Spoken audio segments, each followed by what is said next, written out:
It pains me that the Mormon Church continues to insist on ruining the lives of so many of its members through its hateful rhetoric, doublespeak, and faux concern for the lives of LGBTQIA people, most recently in the form of Jeffrey R. Holland's BYU speech on Monday, August 23, 2021.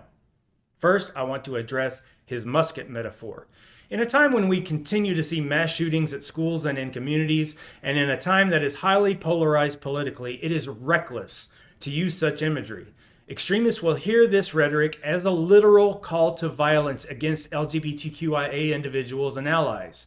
It is so irresponsible to use imagery of guns to defend the faith as if any Mormon in Provo, Utah were being oppressed in any way.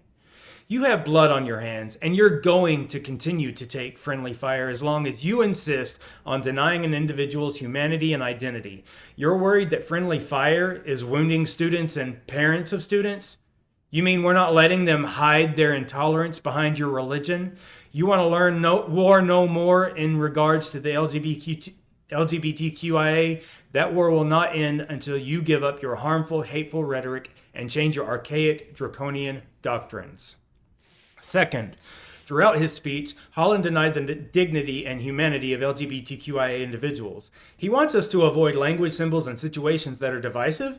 So we should avoid pride, put away our rainbow flags, and hide all the things that people use to assert their individuality, who they are, and who they love.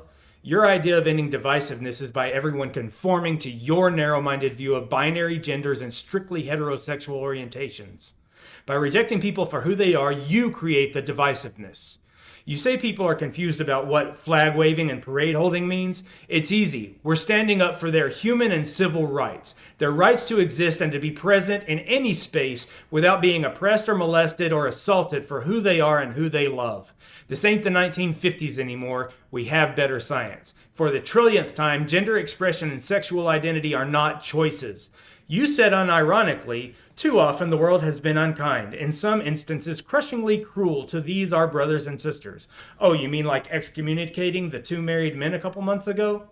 You mean like connecting electrodes to men's genitalia and shocking them when they become aroused to gay porn? From 1959 until the mid-1990s, required aversion and conversion therapy of homosexuals at BYU under threat of expulsion until 2016? You mean like driving thousands of our brothers and sisters to committing suicide because of who they are? You've prayed and wept with them because they could not change who they are and who they love? Because you gave them an imaginary illness and want them to accept your imaginary and unnecessary cure? You love them and want to give them hope?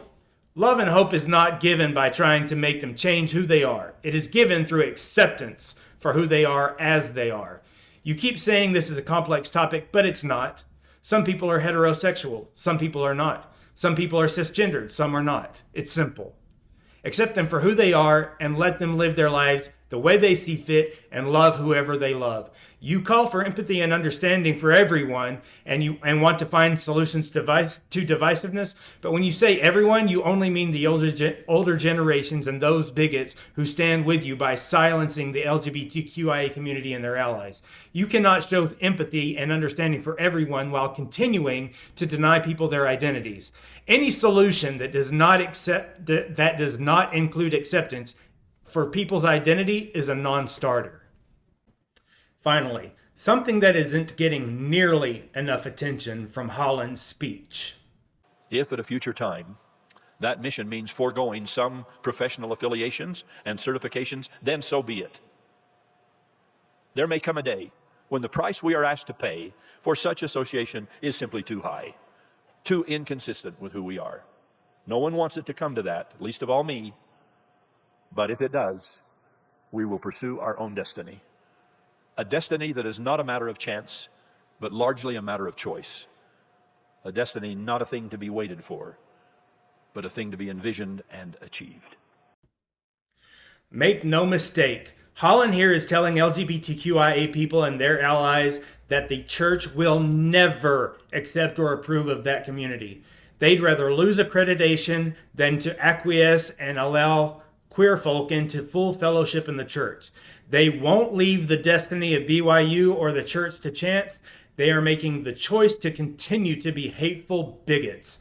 I beg and implore, If you are a church member and among the LGBTQIA or consider yourself an ally, please know that this church is not true. Joseph Smith was a fraud and a liar.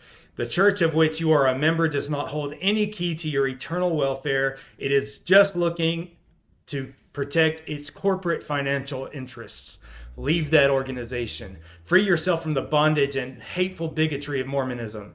It may be difficult. You may even lose friends and family, but believe me, you have family and friends here in this ex-Mormon community. You are needed and valuable. You are loved.